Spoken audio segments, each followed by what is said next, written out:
जय श्री राधे, हरे कृष्ण। आप सभी का दिन शुभ हो। प्रिय श्रोताओं, आज दिनांक है 23 अप्रैल दिन गुरुवार और आज है गंगा सप्तमी। तो आप सभी को गंगा सप्तमी की भी बहुत बहुत शुभकामनाएं। आज वैशाख मास के शुक्ल पक्ष की सप्तमी तिथि रात 8:49 तक रहेगी। इसके बाद में अष्टमी तिथि प्रारंभ होगी। वहीं आज पुनर्वसु नक्षत्र रात 8:57 तक रहेगा। इसके बाद में पुष्य नक्षत्र प्रारंभ होगा।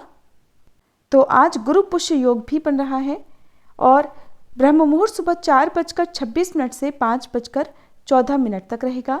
सूर्योदय होगा सुबह 6:03 पर। सूर्यास्त होगा शाम 6:46 पर। और आज भद्रा काल भी रहने वाला है। भद्रा का वास मृत्युलोक में रहने के कारण रात में जिस समय भद्रा प्रारंभ होगी तब से लेकर भद्रा काल की समाप्ति तक कोई भी शुभ या मांगलिक कार्य करने से बचना चाहिए। और भद्रा काल आज रात 8:49 से प्रारंभ होगा, जिसकी समाप्ति कल सुबह 8:01 पर होगी। और आज गंगा सप्तमी के शुभ अवसर पर आप सभी को श्री गंगा स्तोत्र का पाठ पहले सुनाते हैं। उसके बाद आप सुनेंगे आज का महात्म्य स्तोत्र कवच आदि पाठ। ओम शिव स्वरूपा श्री गंगा जी को नमस्कार है। कल्याणी गंगा को नमस्कार है। देवी गंगा आप विष्णु रूपिणी हैं, आपको नमस्कार है। ब्रह्म स्वरूपा आपको नमस्कार है। रुद्र रूपिणी आपको नमस्कार है। शंकर प्रिया आपको नमस्कार है, नमस्कार है। देव स्वरूपिणी आपको नमस्कार है। औषधि रूपा आपको नमस्कार है। आप सबके संपूर्ण रोगों की श्रेष्ठ वैद्या हैं, आपको नमस्कार है। स्थावर और जंगम प्राणियों से प्रकट होने वाले विष का आप नाश करने वाली हैं, आपको नमस्कार है।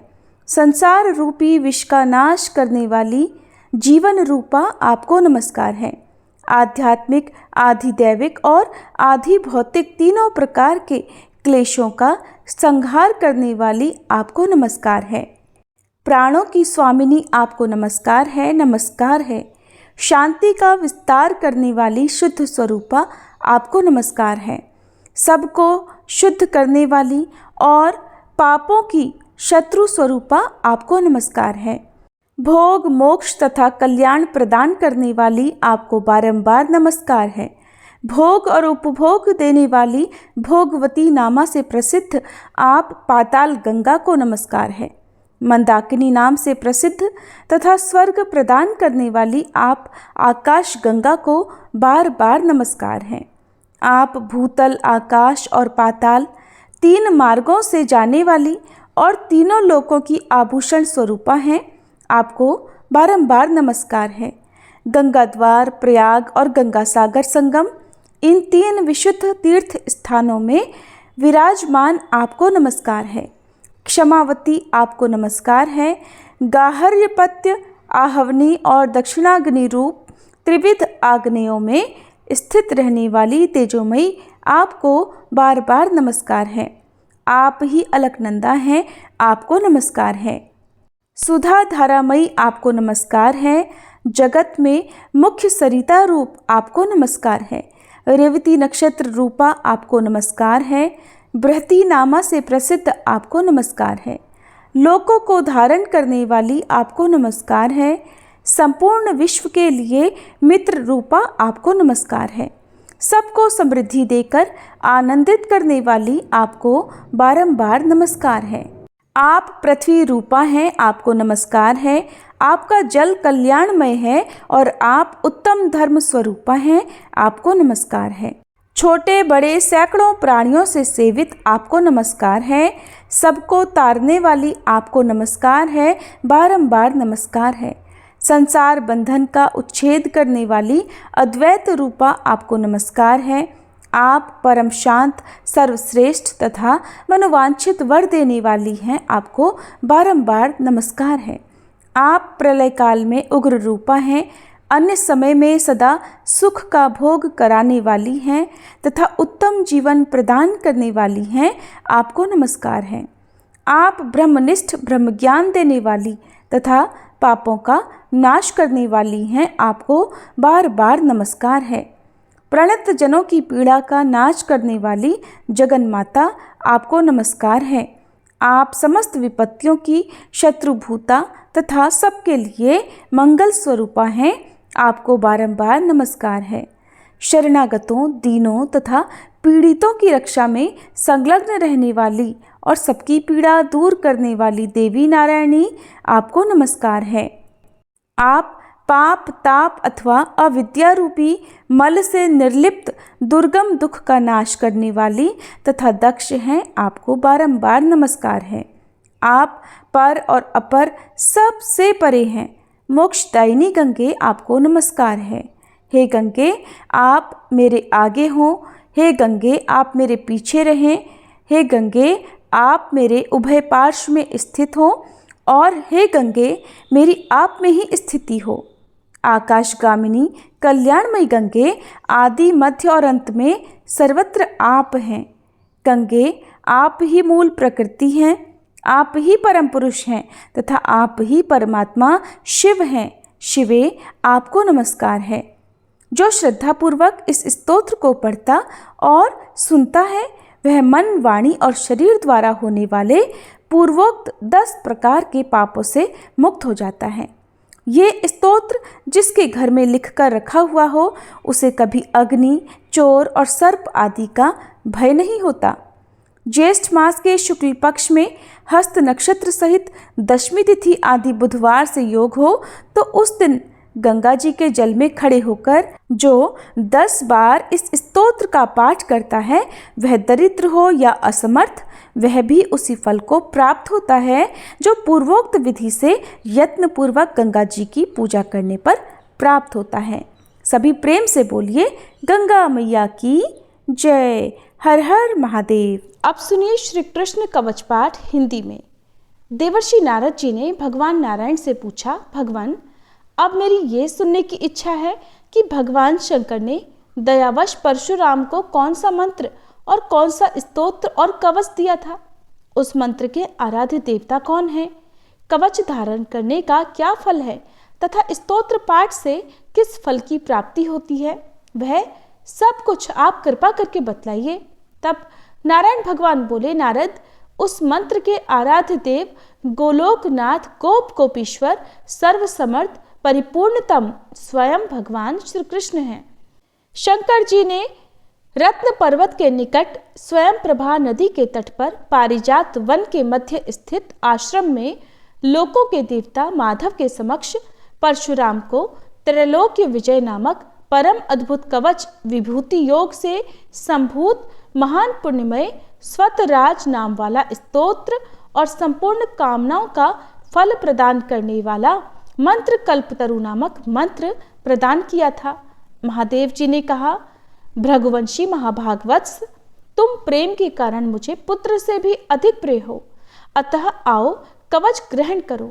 हे राम, जो ब्रह्मांड में परम अद्भुत तथा विजयप्रद है, श्री कृष्ण के उस त्रैलोक्य विजय नामक कवच का मैं वर्णन करता हूँ, सुनो। पूर्व काल में श्री कृष्ण ने गोलोक में स्थित वृंदावन नामक वन में राधिकाश्रम में रासमंडल के मध्य ये कवच मुझे दिया था।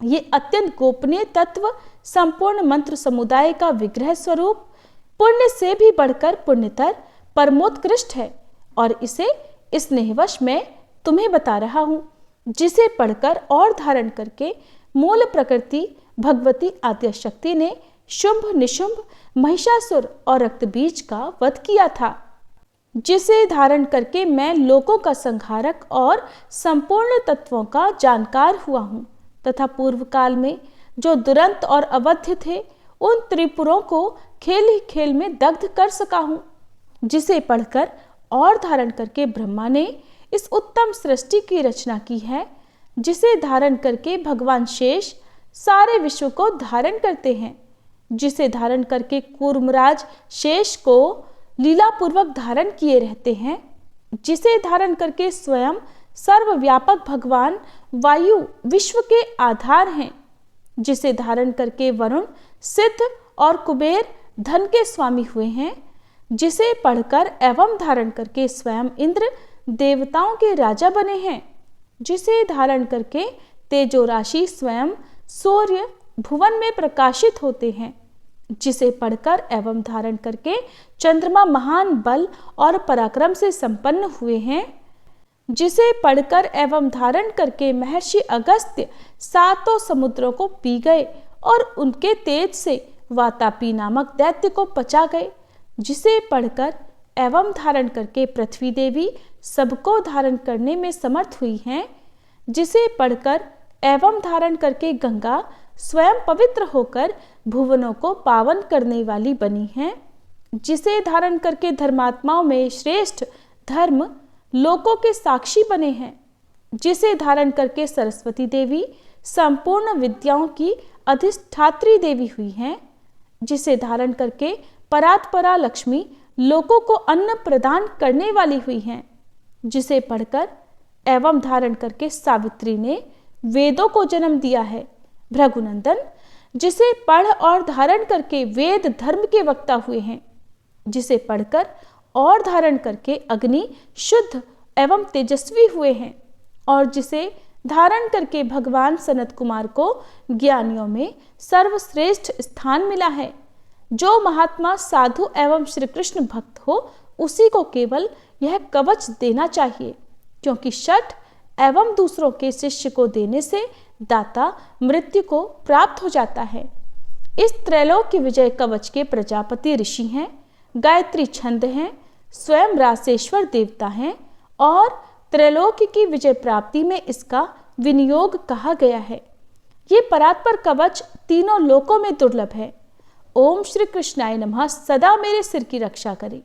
कृष्णाय स्वाहा ये पंचाक्षर सदा कपाल को सुरक्षित रखे। कृष्ण नेत्रों की तथा कृष्णाय स्वाहा पुतलियों की रक्षा करे। हरे नमः सदा मेरी भ्रकुटियों को बचाए। ओम गोविंदाय स्वाहा मेरी नासिकाओं की सदा रक्षा करे। गोपालाय नमः मेरे गंड स्थलों की सदा सब ओर से रक्षा करे। ओम गोपांगनेशाय नमः सदा मेरे कानों की रक्षा करे। ओम कृष्णाय नमः निरंतर मेरे दोनों ओठों की रक्षा करे। ओम गोविंदाय स्वाहा सदा मेरी दंत पंक्ति की रक्षा करे। ओम कृष्णाय नमः दांतों के छिद्रों की तथा क्लिंग दांतों के ऊर्ध्व भाग की रक्षा करे। ओम श्री कृष्णाय स्वाहा सदा मेरी जिह्वा की रक्षा करे। रासेश्वराय स्वाहा सदा मेरे तालु की रक्षा करे। राधिकेशाय स्वाहा सदा मेरे कंठ की रक्षा करे। गोपांगनेशाय नमः सदा मेरे वक्ष स्थल की रक्षा करे। ओम गोपेशाय स्वाहा सदा मेरे कंधों की रक्षा करे। नमः किशोर वेशाय स्वाहा सदा मेरे पृष्ठ भाग की रक्षा करे। मुकुंदाय नमः सदा मेरे उदर की तथा ओम ह्रीं क्लीं कृष्णाय स्वाहा सदा मेरे हाथ पैरों की रक्षा करे। ओम विष्णवे नमः सदा मेरी दोनों भुजाओं की रक्षा करे। ओम ह्रीं भगवते स्वाहा सदा मेरे नखों की रक्षा करे। ओम नमो नारायणाय सदा नख छिद्रों की रक्षा करे। ओम ह्रीं ह्रीं पद्मनाभाय नमः सदा मेरी नाभि की रक्षा करे। ओम सर्वेशाय स्वाहा सदा मेरे कंकाल की रक्षा करे। ओम गोपी रमणाय स्वाहा सदा मेरे नितंब की रक्षा करे। ओम गोपी रमण नाथाय स्वाहा सदा मेरे पैरों की रक्षा करे। ओम ह्रीं श्रीं रसिकेशाय स्वाहा सदा मेरे सर्वांगों की रक्षा करे। ओम केशवाय स्वाहा सदा मेरे केशों की रक्षा करे। नमः कृष्णाय स्वाहा सदा मेरे ब्रह्मरंध्र की रक्षा करे। ओम माधवाय स्वाहा सदा मेरे रोमों की रक्षा करे। ओम ह्रीं श्रीं रसिकेशाय स्वाहा मेरे सर्वस्व की सदा रक्षा करे। परिपूर्णतम श्री कृष्ण पूर्व दिशा में सर्वदा मेरी रक्षा करे। स्वयं गोलोकनाथ अग्निकोण में मेरी रक्षा करे। पूर्ण ब्रह्म स्वरूप दक्षिण दिशा में सदा मेरी रक्षा करे। श्री कृष्ण नैऋत्य कोण में मेरी रक्षा करे। श्री हरि पश्चिम दिशा में मेरी रक्षा करे। गोविंद वायव्य कोण में नित्य निरंतर मेरी रक्षा करे। रसिक शिरोमणि उत्तर दिशा में सदा मेरी रक्षा करे। वृंदावन विहार कृत सदा ईशान कोण में मेरी रक्षा करें। वृंदावनी के प्राणनाथ ऊर्ध्व भाग में मेरी रक्षा करें। महाबली बलिहारी माधव सदैव मेरी रक्षा करें। नृसिंह जल स्थल तथा अंतरिक्ष में सदा मुझे सुरक्षित रखें। माधव सोते समय तथा जागृत काल में सदा मेरा पालन करें तथा जो सबके अंतरात्मा निर्लेप और सर्वव्यापक हैं, वे भगवान सब ओर से मेरी रक्षा करें।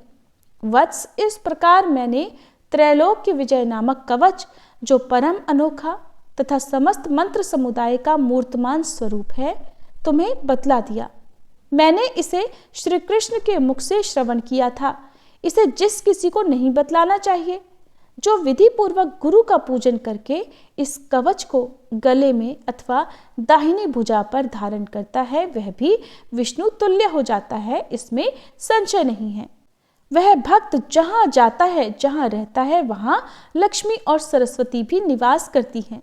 यदि उसे कवच सिद्ध हो जाता है तो वह जीवन मुक्त हो जाता है और उसे करोड़ों वर्षों की पूजा का फल प्राप्त हो जाता है।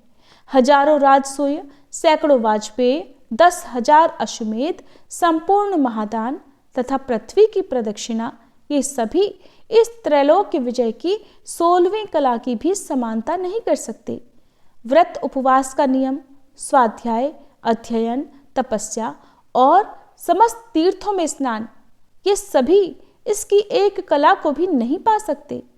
यदि मनुष्य इस कवच को सिद्ध कर ले तो निश्चय ही उसे सिद्धि, अमरता और श्री हरि की दास्ता आदि सब कुछ मिल जाता है।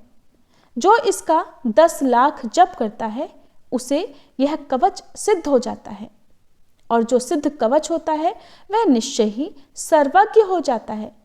परंतु जो इस कवच को जाने बिना श्री कृष्ण का भजन करता है, उसकी बुद्धि अत्यंत मंद है। उसे करोड़ों कल्पों तक जप करने पर भी मंत्र सिद्धिदायक नहीं होता। वत्स, इस कवच को धारण करके तुम आनंद पूर्वक निःशंक होकर अनायास ही 21 बार पृथ्वी को क्षत्रियों से शून्य कर डालो। पुत्र, प्राण संकट के समय राज्य दिया जा सकता है, सिर कटाया जा सकता है और प्राणों का परित्याग भी किया जा सकता है, परंतु ऐसे कवच का दान कभी नहीं करना चाहिए। इति श्री कृष्ण कवचम पाठ संपूर्णम। अब सुनिए सीता नित्यनेम की कहानी। इस कहानी को सीता माता कहती थी और प्रभु श्री राम सुना करते थे। एक दिन श्री राम भगवान को किसी काम के लिए बाहर जाना पड़ा, तो सीता माता कहने लगी कि भगवान, मेरा तो 12 वर्ष का नित्यनेम है, अब आप बाहर जाएंगे तो मैं अपनी कहानी किसे सुनाऊंगी। तब श्री राम ने कहा कि सीते, आप कुएं की पाल पर जाकर बैठ जाना और वहां पर जो भी औरतें पानी भरने आएंगी उन्हें अपनी कहानी सुना दिया करना। सीता माता कुएं की पाल पर जाकर बैठ गई। तभी एक स्त्री आई। उसने रेशम की जरी की साड़ी पहन रखी थी और सोने का घड़ा ले रखा था। सीता माता उसे देखकर कहने लगी, बहन, मेरा 12 वर्ष का नित्यनेम सुन लो। पर वह स्त्री बोली कि मैं तुम्हारा नित्यनेम सुनूंगी तो मुझे तो घर जाने में देर हो जाएगी और मेरी सास मुझसे झगड़ा करेगी। इसलिए उसने कहानी नहीं सुनी और अपने घर चली गई। लेकिन उसके घर जाते ही उसकी रेशम जरी की साड़ी फट गई। सोने का घड़ा मिट्टी के घड़े में बदल गया। सासू ने देखा तो पूछा, अरे बहू, ये किसका दोष अपने सिर लेकर आ गई है। बहू बोली, माँ जी, कुएं पर एक औरत बैठी थी। उसने अपनी कहानी सुनने के लिए कहा, लेकिन मैंने नहीं सुनी। शायद उसी का ये फल मुझे मिला है। बहू की बात सुनकर अगले दिन वही साड़ी और वही घड़ा लेकर सास कुएं की पाल पर गई। सास को वहीं पर सीता माता बैठी मिली तो माता सीता ने कहा, बहन, मेरी कहानी सुन लीजिए। सासू बोली, एक बार छोड़, मैं तो 4 बार कहानी सुन लूंगी। तब सीता माता बोली, राम आए लक्ष्मण आए, देश के पुजारी आए, नित नेम का नेम लाए, आओ राम बैठो राम, तपी रसोई जीमो राम, माखन मिश्री खाओ राम, दूध पताशा पियो राम, सूत के पलका मोठो राम, शाल दुशाला पोठो राम, शाल दुशाला ओढ़ो राम, जब बोलूं राम ही राम, राम सवारे सबके काम, खाली घर भंडार भरेंगे, सबका बेड़ा पार करेंगे, श्री राम जय जय राम। सासू बोली, बहन, कहानी तो बहुत अच्छी लगी। फिर कहानी सुनकर सासू घर चली गई और उसकी साड़ी फिर से रेशम जरी की बन गई। मिट्टी का घड़ा भी फिर वापस से सोने के घड़े में बदल गया। बहू ने देखा तो कहने लगी, सासू माँ, आपने ये सब कैसे किया? सासू बोली, बहू, तू दोष लगा कर आई थी और मैं अब दोष उतार कर आ रही हूँ। बहू ने पूछा कि माँ जी, वह कुएं वाली स्त्री कौन है? सासू ने बताया कि वह तो सीता माता थी। वो पुराने से नया कर देती हैं, खाली घर में भंडार भर देती हैं। वह लक्ष्मी जी का वास घर में कर देती हैं और मनुष्य की जो भी इच्छा हो उसे पूर्ण कर देती हैं। बहू बोली, माँ जी, फिर तो ऐसी कहानी मुझे भी सुना दो। सास बोली कि ठीक है, तुम भी सुनो। फिर सास ने कहानी शुरू की। राम आए, लक्ष्मण आए, देश के पुजारी आए, नित नेम का नेम लाए, आओ राम बैठो राम, तपी रसोई जीमो राम, माखन मिश्री खाओ राम, दूध बताशा पियो राम, सूत के पलका मोठो राम, शाल दुशाला पोठो राम, शाल दुशाला ओढ़ो राम। जब बोलूं राम ही राम, राम सवारे सबके काम, खाली घर भंडार भरेंगे, सबका बेड़ा पार करेंगे, बोलो श्री राम जय जय राम। कहानी सुनकर बहू बोली, माँ जी, कहानी तो बहुत अच्छी है। सासू ने कहा, ठीक है, अब से हम इस कहानी को रोज किया करेंगे। अब सास बहू रोज सवेरे उठती, नहाती धोती और पूजा करने के बाद नित नेम की सीता माता की कहानी कहती। एक दिन की बात है, उनके यहाँ पड़ोस की एक औरत आई और बोली कि बहन, जरा सी आँच तो देना। तो बहू बोली कि आँच तो अभी हमने जलाई ही नहीं। पड़ोसन बोली, तो फिर तुम सुबह 4 बजे से उठकर क्या कर रही हो? तो उन्होंने कहा कि हम तो सुबह सुबह उठकर पूजा करते हैं, फिर सीता माता की नितनेम की कहानी कहते हैं। पड़ोसन ने उनकी बात सुनकर फिर कहा कि सीता माता की कहानी कहने से तुम्हें क्या मिला? तब वे दोनों बोली कि सीता माता की कहानी कहने से घर में भंडार भर जाते हैं, सारे काम पूर्ण हो जाते हैं, मन की इच्छा भी पूरी होती है। पड़ोसन ने कहा, बहन, अगर ऐसा है तब तो फिर मुझे भी कहानी सुना दो। तब बहू बोली कि ठीक है, तुम भी ये कहानी सुन लो।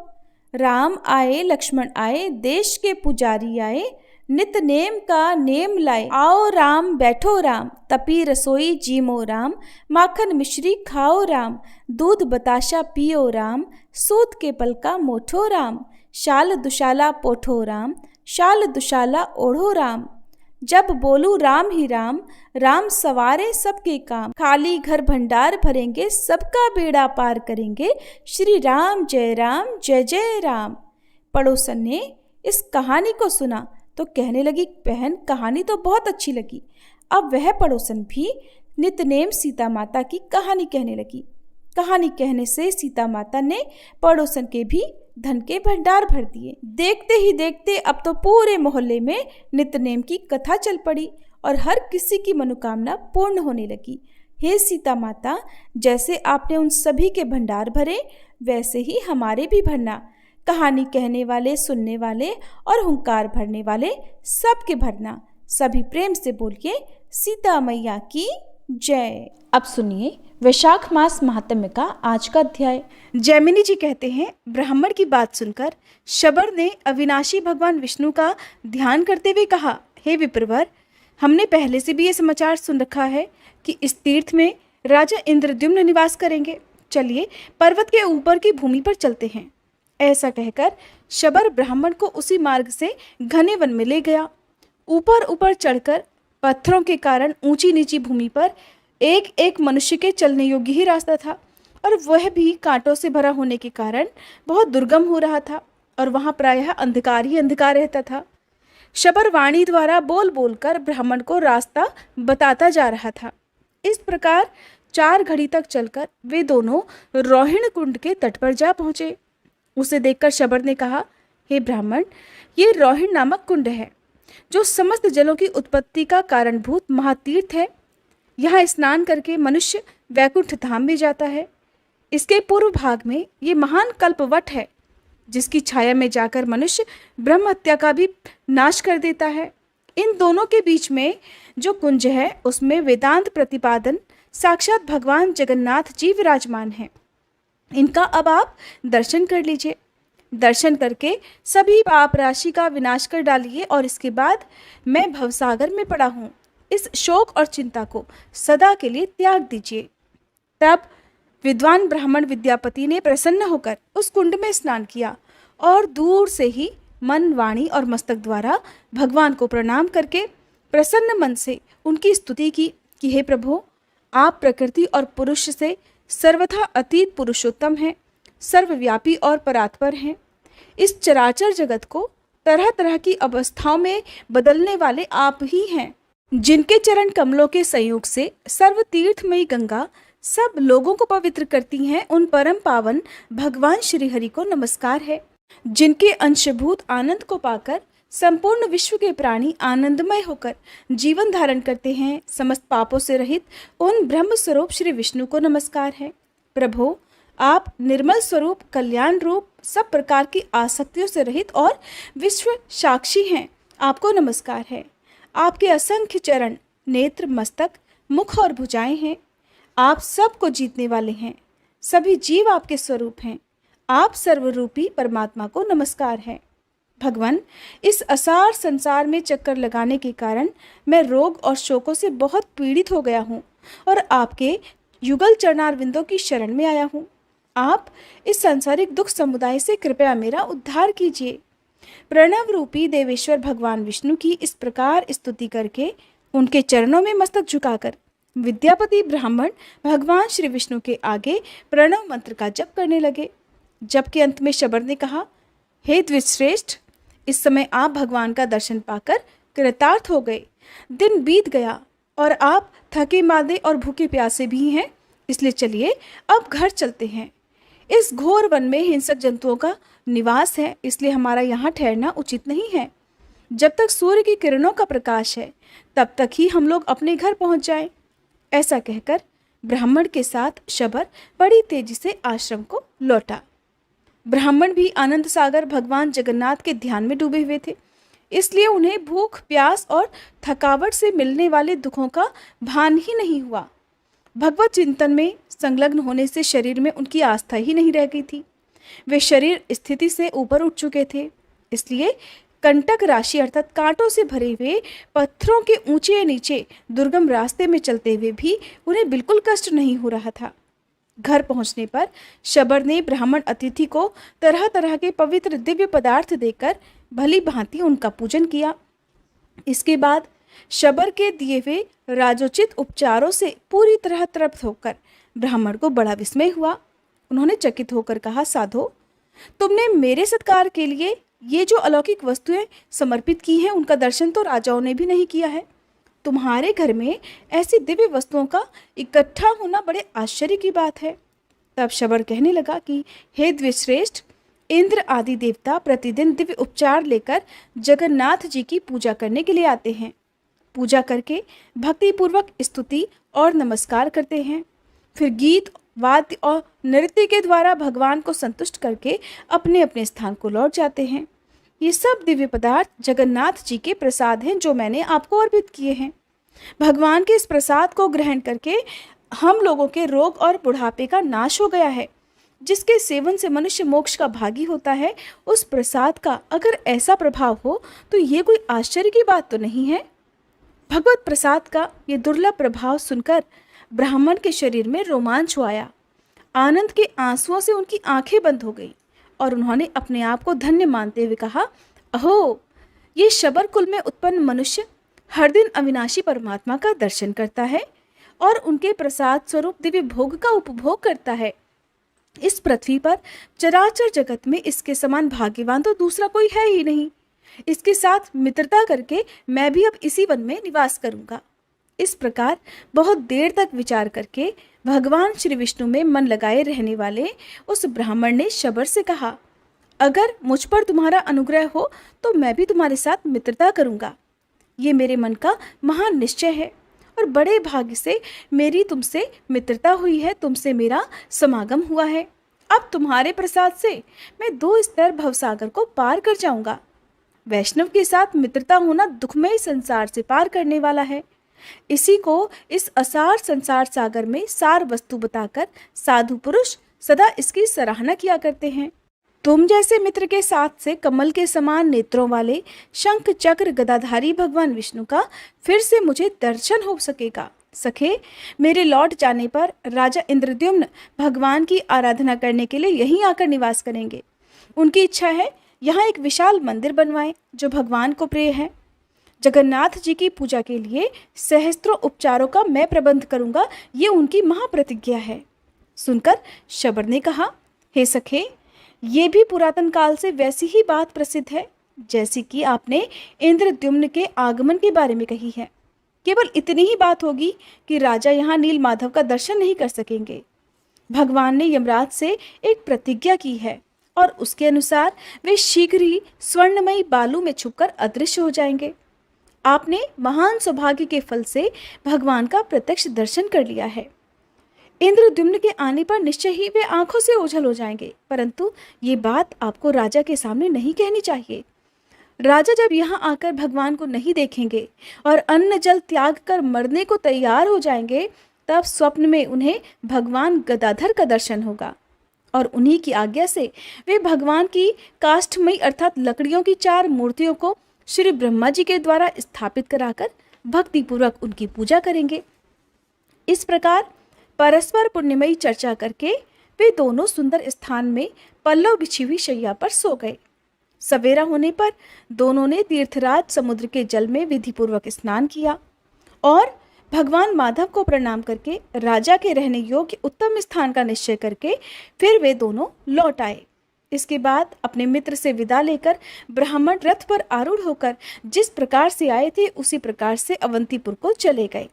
इधर रथ पर बैठे हुए विद्यापति ब्राह्मण ने ये सोचा कि मैंने जो भगवान नीलमाधव का दर्शन कर लिया उससे मेरा कर्तव्य तो पूरा हो गया।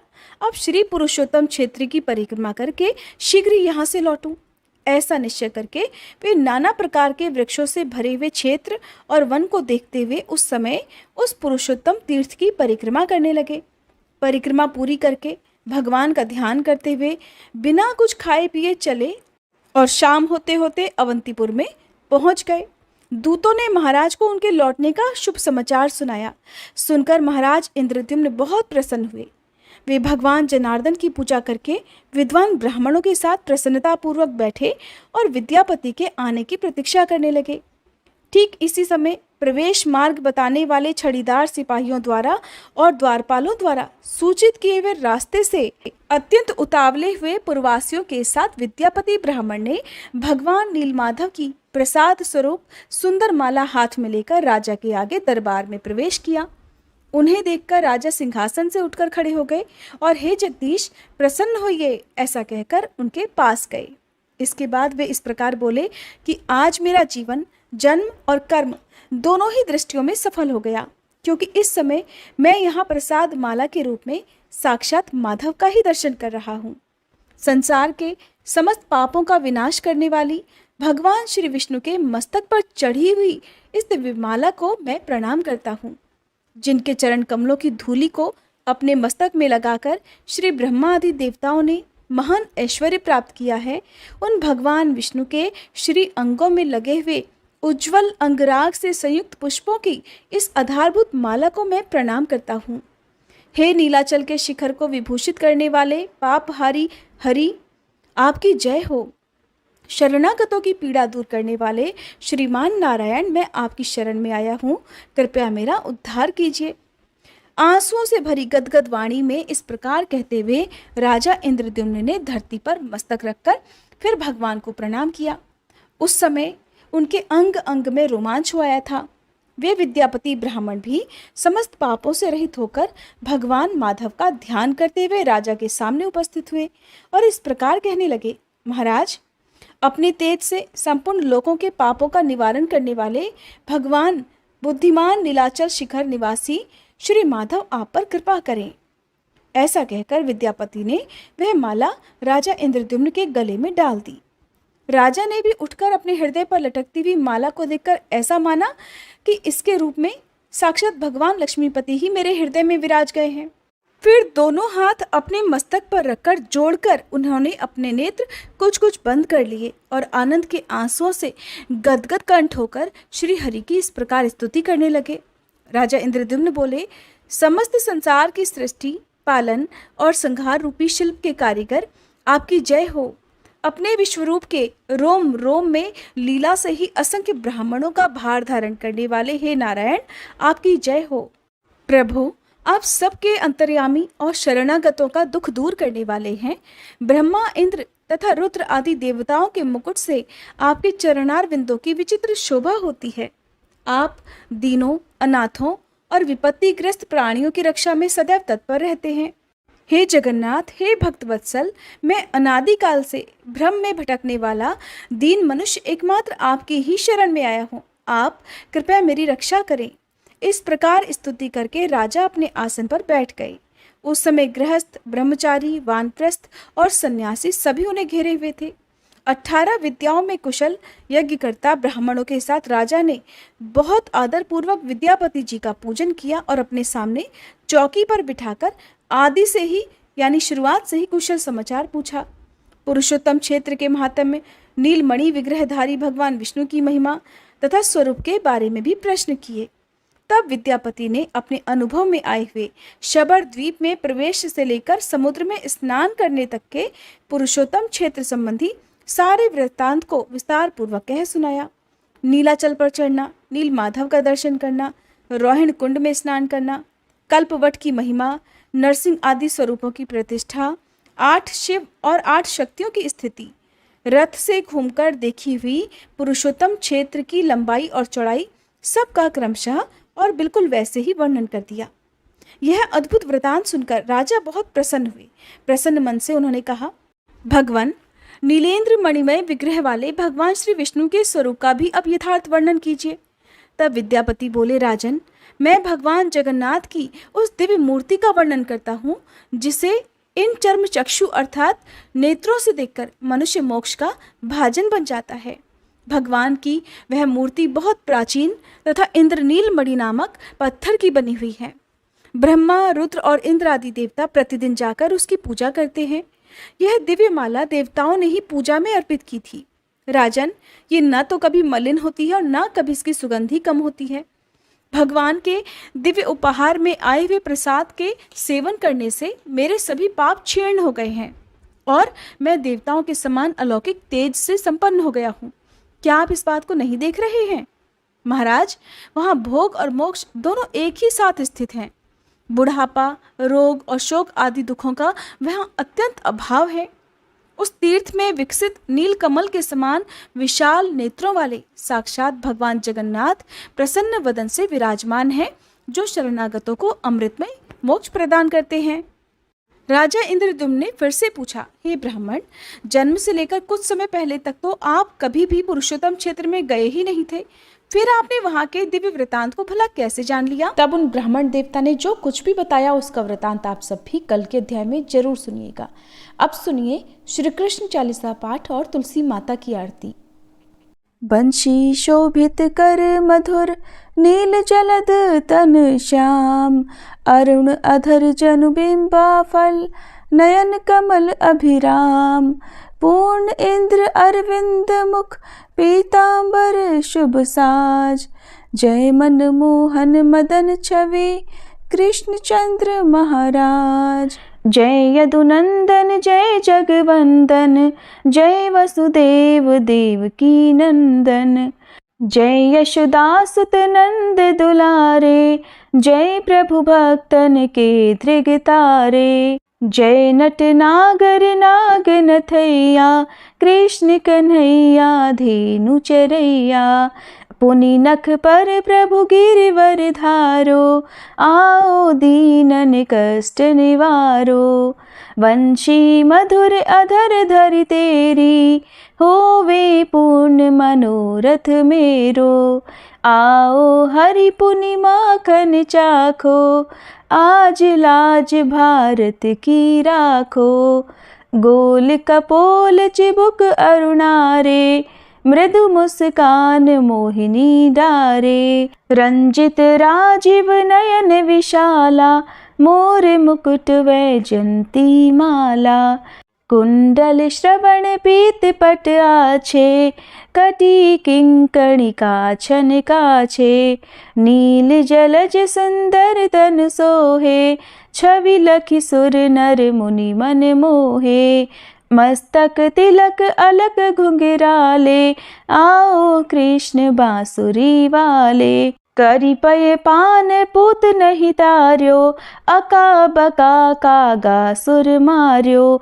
मधुवन जलत अग्नि जब ज्वाला, भय शीतल लखि तहि नंद लाला। सुरपति जब ब्रज चढ़ियो रिसाई, मसूर धार वारी वर्षाई। लगत लगत ब्रज चहन बहायो, गोवर्धन नख धारी बचायो। लखि यशोदा मन भ्रम अधिकाई, मुख मह 14 भुवन दिखाई।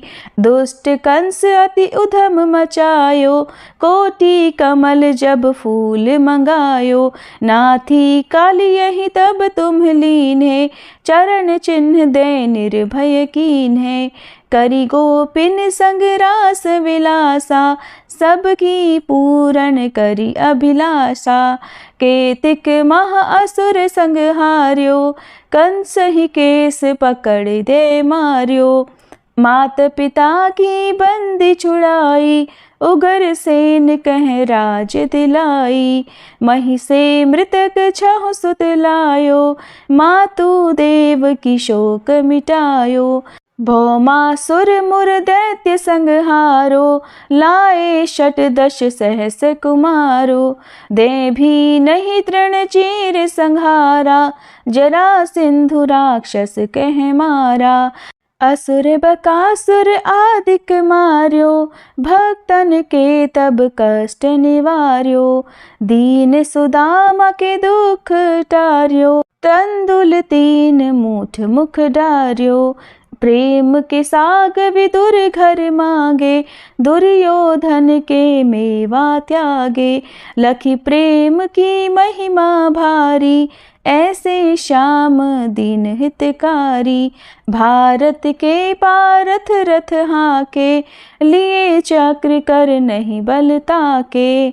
निज गीता के ज्ञान सुनाए, भक्तन हृदय सुधा वर्षाए।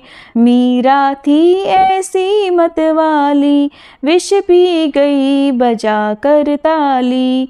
राना भेजा सांप पिटारी, शालिग्राम बने बनवारी। निज माया तुम विधि ही दिखायो, उरते संशय सकल मिटायो। तब शत निंदा करी तत्काला, जीवन मुक्त भयो शिशुपाला।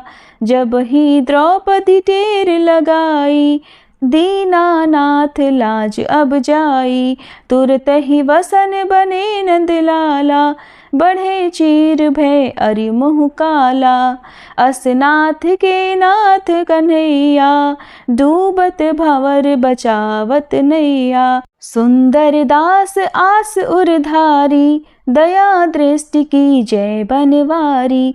नाथ सकल मम कुमति निवारो, क्षमहु बेगी अपराध हमारो। खोलो पट अब दर्शन दीजे, बोलो कृष्ण कन्हैया की जय। बोलो कृष्ण कन्हैया की जय, बोलो कृष्ण कन्हैया की जय। ये 40 कृष्ण का पाठ करे उरधारी, अष्ट सिद्धि नवनिधि फल लहे पदार्थ चारी। बोलो श्री कृष्ण भगवान की जय। तुलसी महारानी नमो नमो, हरि की पटरानी नमो नमो। धन तुलसी पूरण तप कीनो, धन तुलसी पूरण तप कीनो। शालिग्राम बनी पटरानी नमो नमो, तुलसी महारानी नमो नमो। जाके पत्र मंजरी कोमल, जाके पत्र मंजरी कोमल। श्रीपति कमल चरण लपटानी नमो नमो, तुलसी महारानी नमो नमो। धूप दीप नैवेद्य आरती, धूप दीप नैवेद्य आरती, पुष्पन की वर्षा वर्षानी नमो नमो, तुलसी महारानी नमो नमो। 56 भोग 3600 व्यंजन, 56 भोग 3600 व्यंजन, बिन तुलसी हरि एक न मानी नमो नमो, बिन तुलसी हरि एक न मानी नमो नमो, तुलसी महारानी नमो नमो। सभी सखी मैया तेरो यश गावे, सभी सखी मैया तेरो यश गावे, भक्ति दान दीजे महारानी नमो नमो, तुलसी महारानी नमो नमो, हरि की पटरानी नमो नमो, तुलसी महारानी नमो नमो। तुलसी मैया की जय।